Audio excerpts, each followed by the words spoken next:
Hey, I'm John, and welcome to Lesson 1 for How to Compose Music 101, brought to you by artofcomposing.com. In today's lesson, we're going to be teaching you how to compose a melody.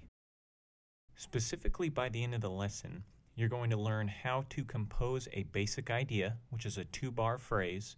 You're going to learn how to make that basic idea conform to an underlying harmony. And you're going to learn how to develop that basic idea so you can get more ideas from it, more melodies from that one single idea. First, let's give a simple definition of melody. It is a succession of notes that also have rhythm. That's it. This could even be as simple as one note repeated over and over again. Listen to this example called one-note samba.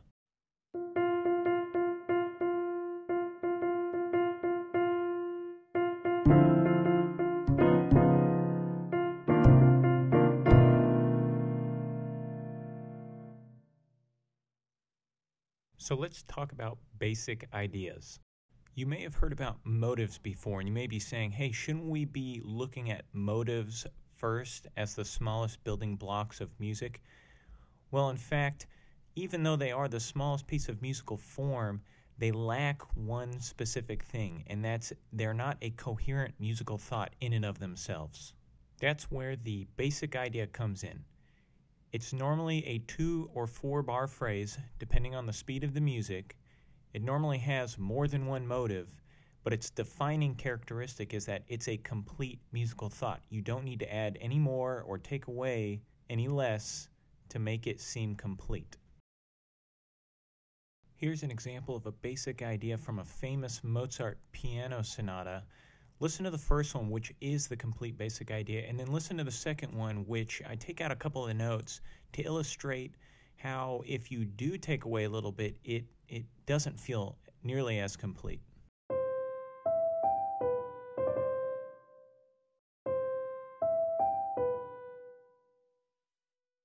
So what's the big deal about the basic idea? Well, a basic idea, it's short and it's easy to develop. Once you write it, if you don't like the idea or maybe you don't have any more ideas about how to develop, you can just put it aside. You know, it's kind of like its own compact little piece of music, and you can come back to it later. And it is one of the key building blocks for musical themes like sentences, periods, small ternary form, or small binary form. And if you've read my blog, you've heard me talk about some of those. Another important aspect of a basic idea is it establishes the home key or tonic for a piece of music. Now, I'm not going to get too into depth on harmony today. That comes in a couple other later lessons. But what I do want you to know is that in music we have scales. Normally those are major or minor scales. They consist of 7 notes with the 8th note repeated, and the first note that it starts on is tonic. That is the home key. That is the note that all the other notes in more or less stronger degrees, they all point to that one note. So the basic idea, its purpose then is to establish the motives that are going to be developed in the music and also to establish the tonic harmony or the home key for a piece of music. So let's talk about what is the process for writing a basic idea. We know that we want it to have probably more than one motive. You could have one motive in there, but you might as well throw in a second motive, and that'll become apparent to you when we do get into those longer themes like sentences and periods. But for now, I would just aim for at least 2 motives, probably no more than 4, because that'll get a little bit crowded. We know that we want it to establish the tonic. So I've got a specific way, especially when I feel like I'm low on inspiration or low on ideas, how I can write these basic ideas. The first step is I know what the chord is that I want to do. In this case, we're going to be composing in C major, simply because it's the easiest key to compose in, and it's also the easiest key to explain things in. So if you take a look, we've got the C major chord with C, E, and G. Those are our 3 chord tones. One of the keys to establishing harmony is where do you put the chord tones in relation to the beats of the bar. With a bar of music, you know by the time signature how many beats there are in a bar. If you're looking at a piece of music that's in 4/4, then you know there are 4 beats in a bar. But there are some beats that are stronger and there are some beats that are weaker. In 4/4, the beats that are stronger are 1 and 3. Now, of course, I'm talking about classical music here. In different styles, it could be different. For instance, in jazz and rock, normally 2 and 4 are the stronger beats. The significance of that is if you place a chord tone on a strong beat, it really helps to establish that as one of the chord tones for the underlying harmony. What we can do is we can take those chord tones and we can place them on the strong beats in different ways so that we clearly outline the harmony that is underlying in that piece of music. Let me show you an example.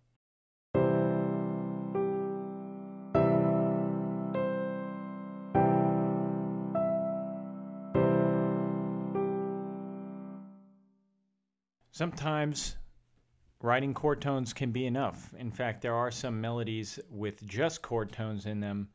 Here's a couple that you may recognize.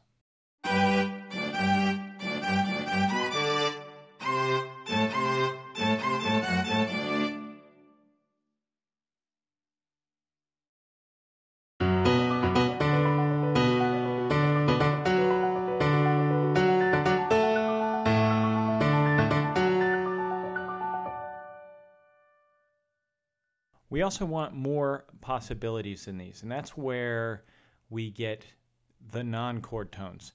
The easiest way to do this is to add passing tones and neighbor tones. These are notes that connect other notes, or they connect the chord tones. Passing tones are between 2 different chord tones. So let's say you start on C, and the next chord tone is an E, then the passing tone is going to be a D. Neighbor tones are notes that are in between 2 of the same chord tones. So let's say that you've got a C and then you have another C on beat 3. Then you could use as a neighbor tone the D, or you could use a B. If you haven't already done so, go ahead and print out the worksheets that are underneath this video in the lesson. They give you very simple instructions on how to write out your basic idea. So the process for writing a basic idea first is to write out chord tones, and you can break up the chord in many different ways, and in fact if you look below this video there are some examples of the different ways you could do this. Then you want to add some passing tones and neighbor tones. Last, we want to be able to get some variety out of our music. Variety can come from 2 different ways.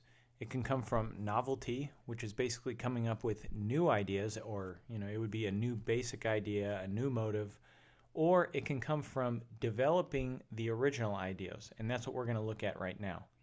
You don't want to just have to repeat the same thing over and over again in your melody, especially if it's on the same harmony. So if you're not sure what to do, you can use a couple of these development techniques. The first one is inversion. Basically, inversion is turning the melody upside down. Here's an example.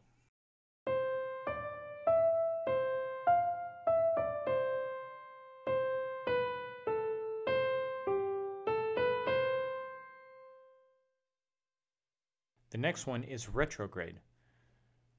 Retrograde is like putting a mirror to the end of the music. It flips it from back to front. This is great because it changes up the rhythm, but it still kind of has this coherent feel to it.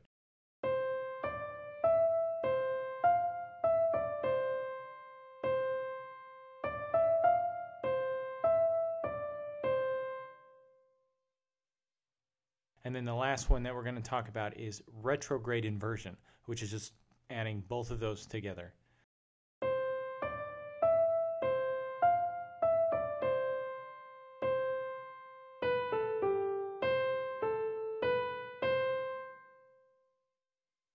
Okay guys, stay tuned. In the next lesson we're going to be covering harmony and specifically how to take your basic idea and make it fit over other chords and still keep its original character. If you got this link from a friend or you're watching on YouTube and you want access to the rest of the course, go to artofcomposing.com and sign up for the mailing list.